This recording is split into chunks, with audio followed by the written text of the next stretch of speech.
If you're listening to this podcast, it means you're hungry. Hungry for change, hungry for growth, and ready to have a major breakthrough in your business. As a partner or founder in more than a dozen businesses that do more than $5 billion in revenue each year, Tony Robbins has learned from the best in the world, the Steve Wynns, Mark Benioffs, and Peter Gubers, what it takes to be successful. Whether you've been in business for decades or are just getting started, it's important to get help from someone who's been there, someone who's going to coach you through it. That's why Tony is offering a free one-on-one business strategy session from one of his top business strategists, a $600 value, completely free, no strings attached. If you're listening right now, go to TonyRobbins.com/CEO and sign up for a free session with a Tony Robbins trained business strategist who's helped business owners just like you to overcome their obstacles and set them on the path to success. In a world where 96% of businesses fail after 10 years, you must know how to anticipate and how to take advantage. Take advantage of this offer today. And now, back to the podcast.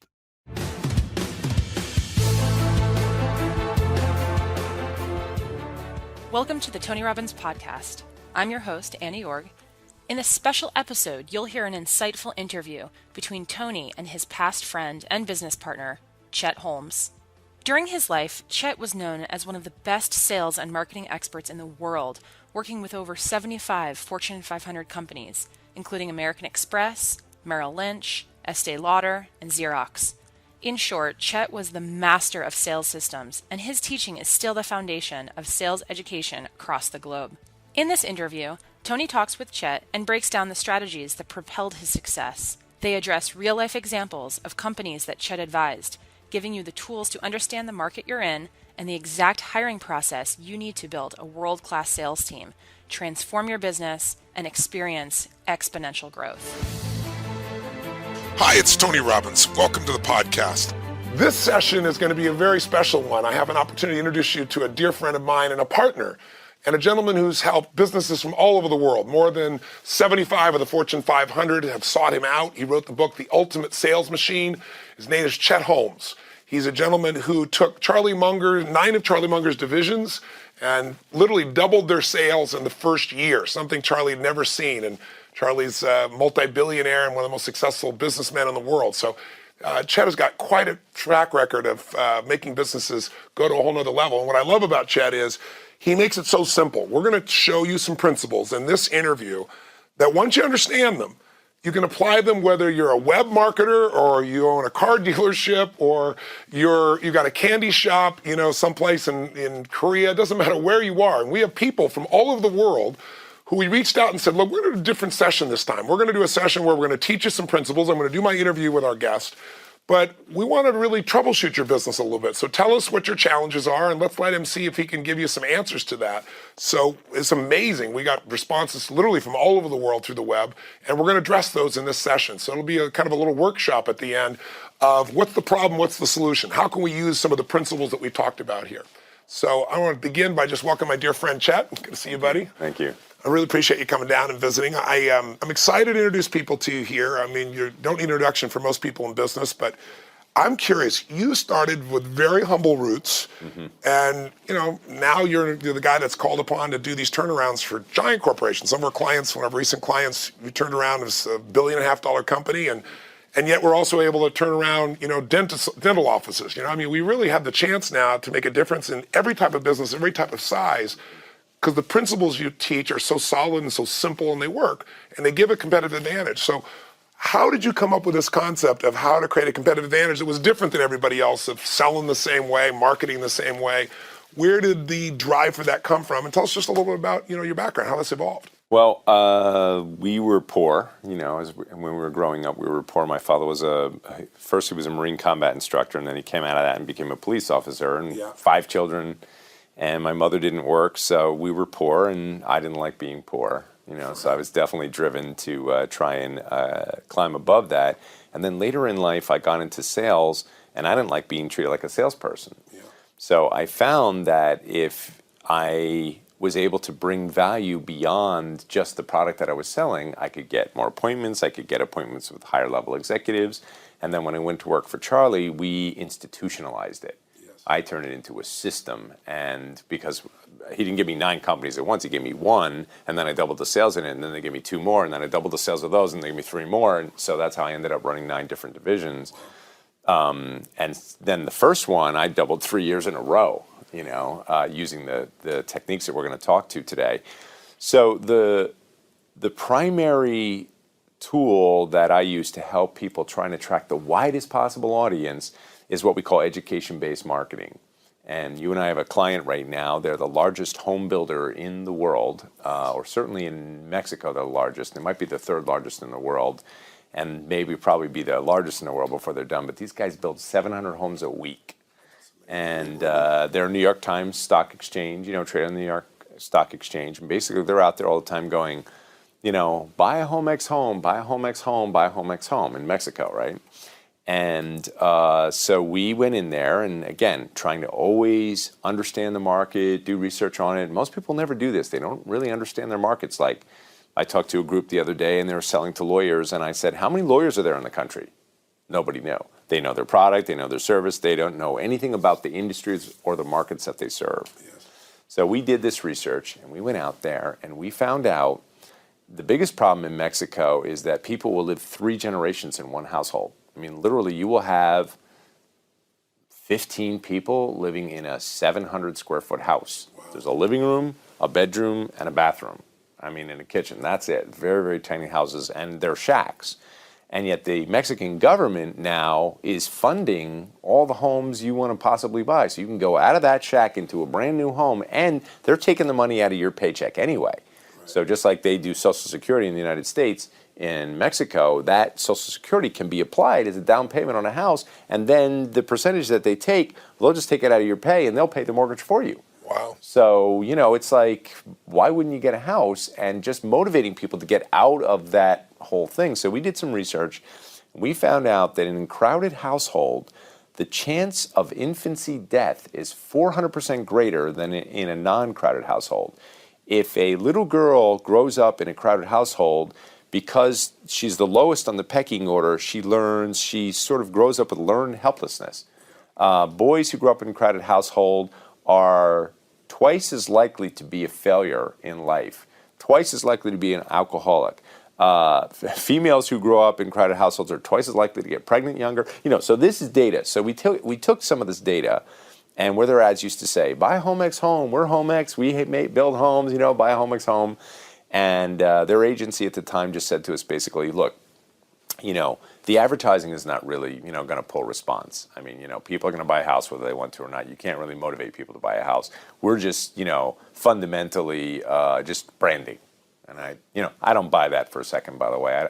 I do not believe that if you're advertising, you should be pulling response. And it's a waste of money otherwise. Like, while I'm branding, let me pull some response. So we started running the ads, and we started saying, did you know the chance of infancy death in a crowded household is 400% greater? Did you know that blah, blah, blah? And then, we set up the whole stage. And the first week that the ads ran, the month prior, they pulled 7 phone calls. This is $1.5 billion company, by the way, so people know. Yeah. And the first week they ran the ad, they pulled what we thought at first was 1,300 inbound phone calls. Right. Later on, we found out it was 2,300 because 800 went into nothing because we filled up their voicemail. Nobody could answer any more calls, so they were able to track 800 lost calls. And that alone, for a company doing 700 homes a week, in some weeks has boosted their sales 300 additional homes. Wow.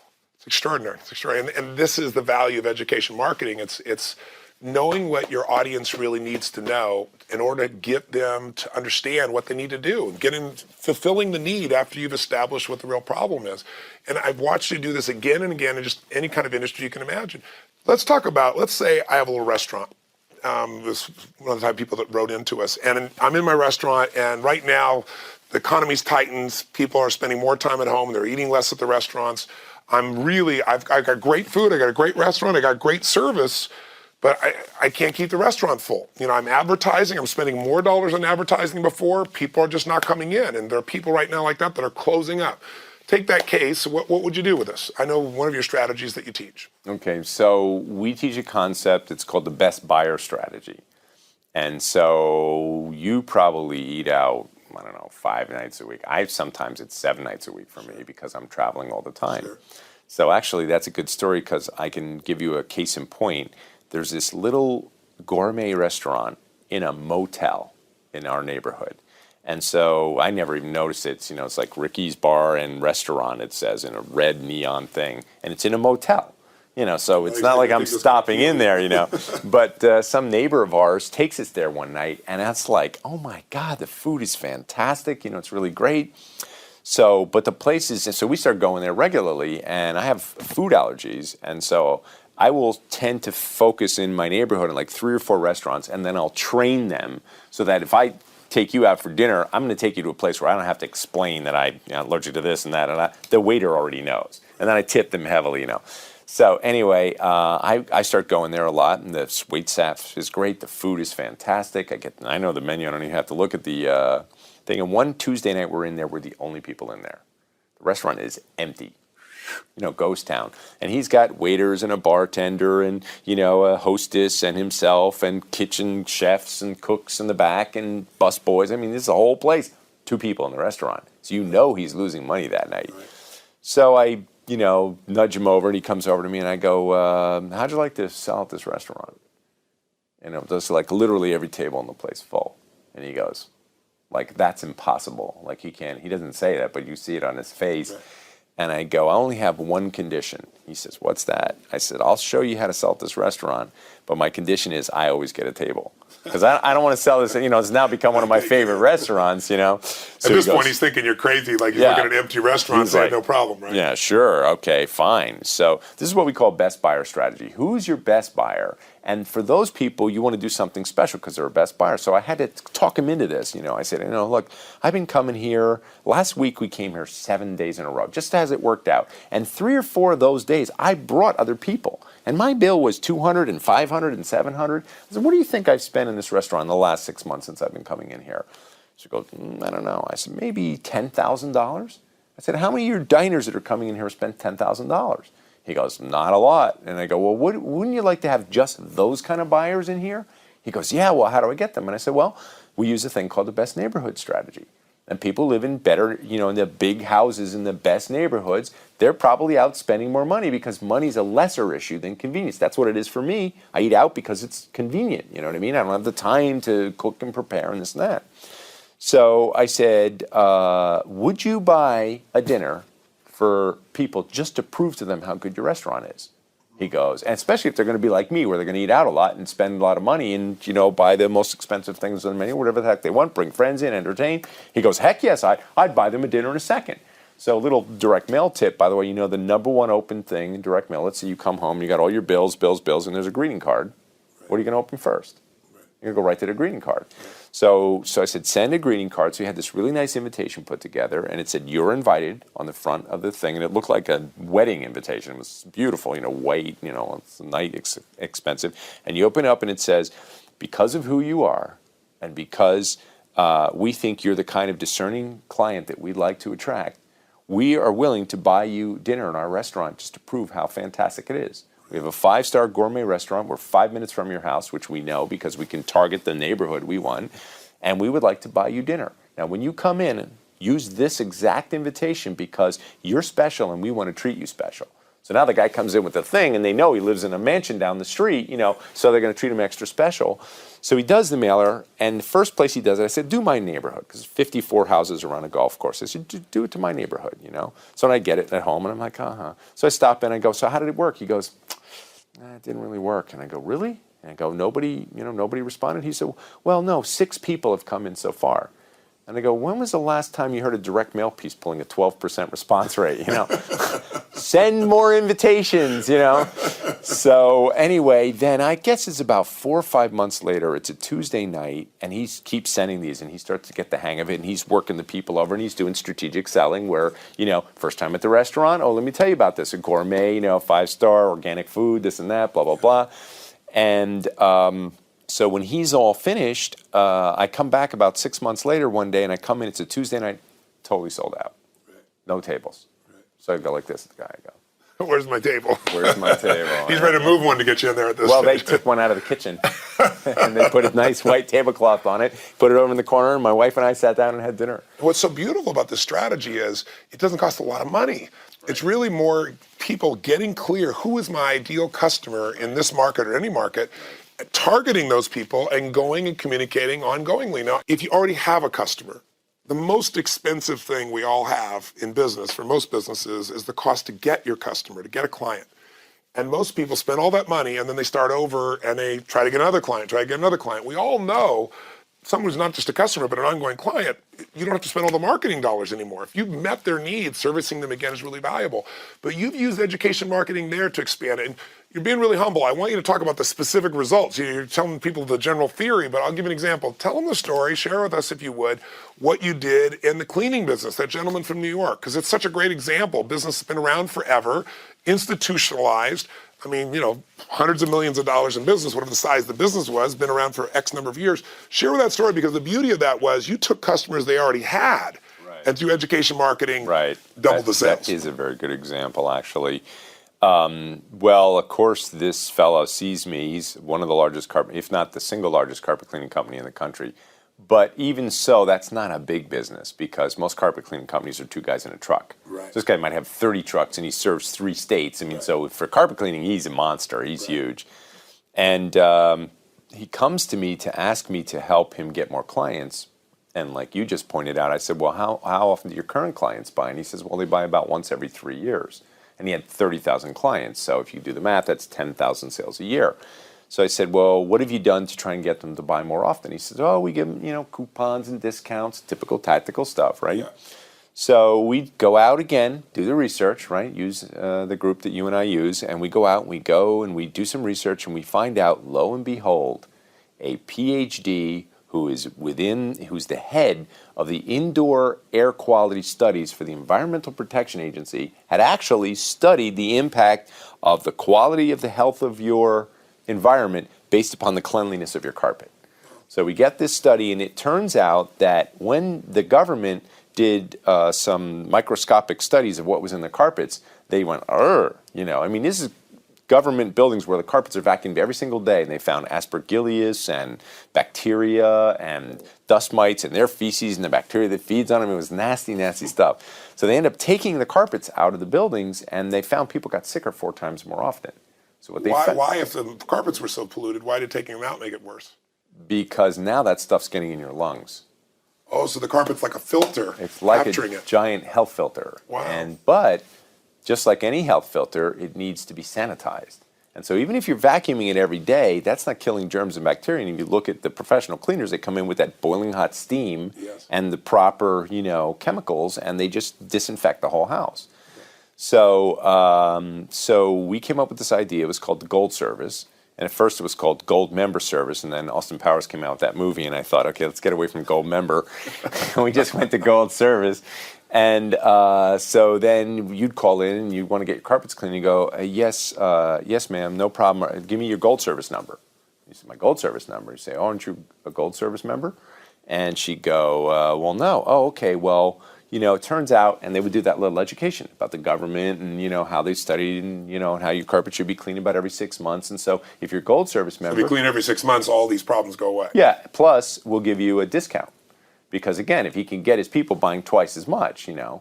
So, again, that leads to the part 3 of our discussion today, that whole systemization, because I come up with the idea. We call it the Gold Service. He loves the idea. The guy hears it. He goes, that's a great, oh, my God, that's fantastic. Oh, he just thinks that's great. He thinks everybody's going to buy this. That you can't, if you get a discount and you only have to agree to clean your house twice a year, that's not a big commitment. Yeah. And if you know that you really should because it's nasty stuff in your carpet. So we just all thought everybody's going to buy this. Right. So we go out, and now I'm going to tell you guys, you're going to hear some of these ideas, and the first thing people do, the biggest mistake they make, is they go and they change everything in their company all at once, and their sales go down. Because when you're introducing something new, you have to do it in a very controlled and a very tested way. So you prove it, figure out how it works. Yeah, exactly. Figure it out before you go having everybody do it. And everybody doing something different all at the same time and it's all different and you don't even know what the rules are, you're going to actually have a lower degree of results. So that's where I've seen some of these ideas fail, is that the boss goes, oh, we're going to switch everybody over to this. No. Let's take one guy, So we take their top producer, and he does the service for a week. He tries it. And I get back on the phone with him a week later, and the whole company's listening, the CEO's listening, and I go, so how did it go? He says, it didn't work. I go, it didn't work? And we were all psyched for this, He goes, no, it didn't work. And I go, well, how many people did you offer it to? He said, I offered it to 10 people. So first of all, I'm thinking, not a big enough number. Let's test a bigger number. And I said, and nobody bought it? He goes, well, 2 people bought it.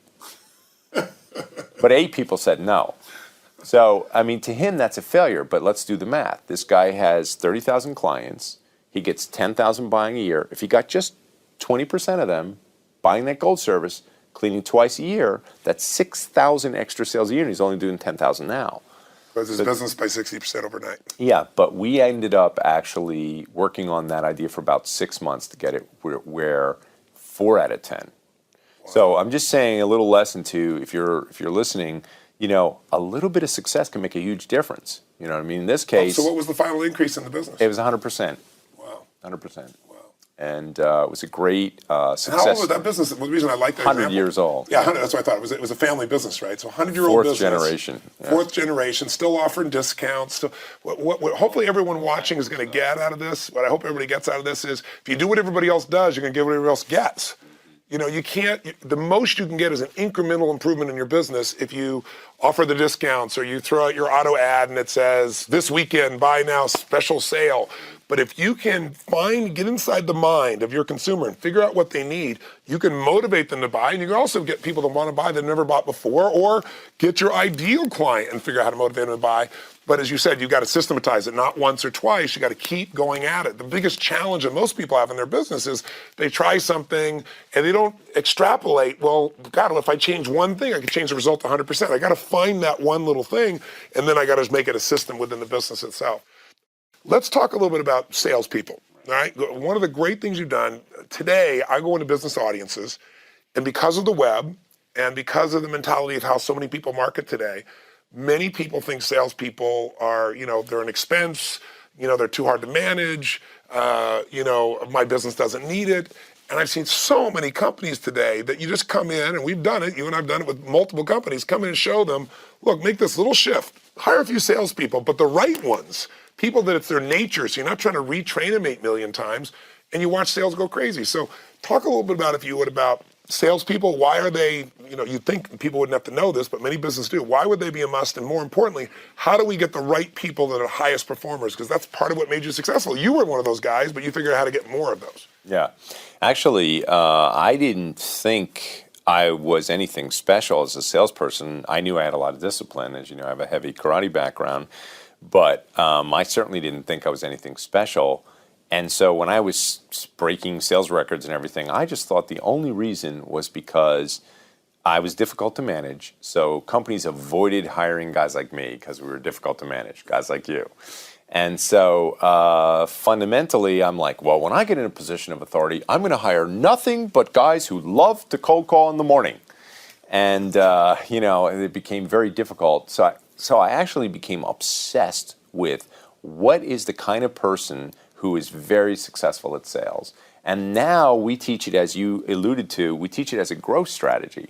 Is that if you can put people with serious horsepower into your company, it doesn't even matter what kind of company, how small you are, and there's a bunch of them that you and I are going to give as an example, that, it's just like I had a guy, a graphic designer, and he had a business, and he's a graphic designer. So he didn't ever think about, what he would do with this business, except he would go out and chase business, and when he got a client, he'd go and work on their deal, and then they would, finish, and now we'd have to go get another client.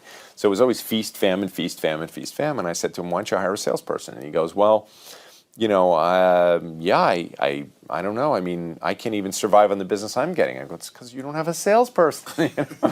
And, you hire a guy whose whole job in the world is to get you business, and that's going to change your life. I said, well, what's your best? So let's combine strategies here. What's the best possible client you get? Well, it would be an identity package. That's where I package everything from their, logo to their shipping box to their business cards to their envelope, the full identity of the company, what kind of signage they have, the full identity. And I go, well, how much you charge for that? He says, about $25,000. And I go, and how many of those can you do in a month? He goes, well, I could do 4 a month. And I go, and if I brought you one of those clients right now, identity package for 25 grand, how much of that could you afford to give to me? He said, I could give 20%. I said, so you give me 5,000 and you take 20,000, you'd be happy with that? Yes. And you can do 4 of those a month? Yes. I said, well, that would be $80,000 a month for you and $20,000 a month for me if I'm your salesperson. And he goes, well, I've never done $80,000 in a month. And I go, okay, well, so then you're willing to pay me $20,000 a month if you make $80,000 a month, right? Right. Okay, great. Put that in your ad and let's see what kind of a person you pull. Yes. And so we teach this strategy because here's one of the key ingredients is that top producers have that psychological profile at any age. And then we've designed all these techniques just to find them. Yes. So here's one of the techniques. And you'll appreciate this and you'll get it right away, is that what we do is we reject the candidates in the first 30 seconds of any conversation. And so let's say that I'm trying to find you top producers. And I say to you, okay, Tony, here's what I want you to do. Have one of your people set me up to screen 10 people from 5 to 6 o'clock on Monday night. And you say to me, you're going to interview 10 people in an hour? No, I'm going to decide who I want to interview. Okay, so you set up to 10 people, and you and I get on the phone together, and I've done this 100 times. And then I dial out, and I bring the first guy in.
First guy comes in, he's just on the phone. I say, okay, Bill, and you're listening. And I go, okay, Bill, look, we got 55 candidates for this job. Tell me why we want to interview you. So Bill goes, well, can you tell me a little bit more about the job? And I go, you know what, Bill, that's a long conversation. And one of the key lines we put in every ad, it says, don't even call. You'll see my ads running everywhere, right? Because I've been teaching this for years. But it says, don't even call unless you're the best. So, and can prove it or something like that. And so I'll say, Bill, the ad said don't even call unless you're the best. So we're determining right now who we even want to interview. Why do we want to interview you? And 9 out of 10, this is what you'll get. You'll get, well, let's see, I like sales, and I like people, and my mom says I'm real good at it. And you know, I believe if I really believe in your product, I can sell it. And no matter what the guy says, here's what we'll say. We'll go, I'm really not hearing top producer.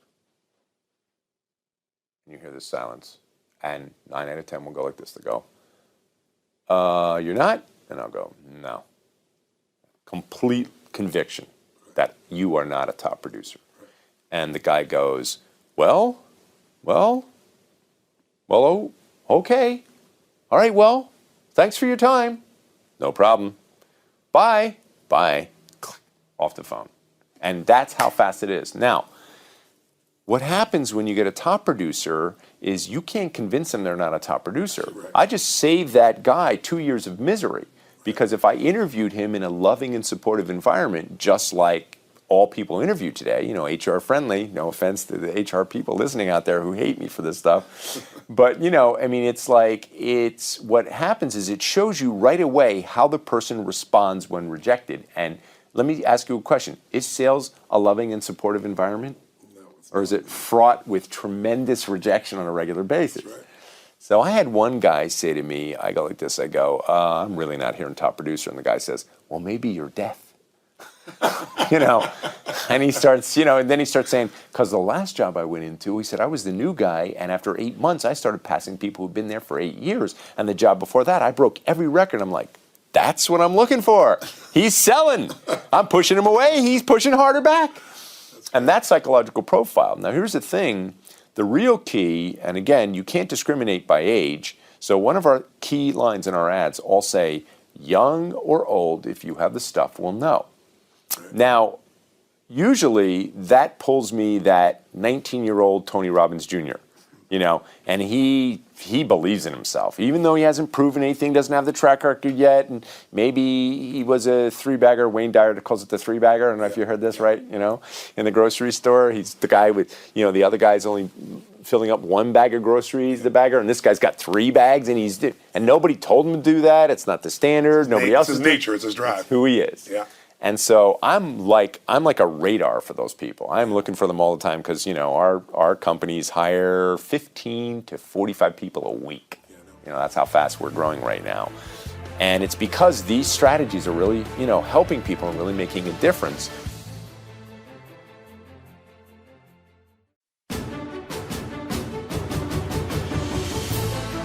Do you have the right mindset and skills to take your business to the next level?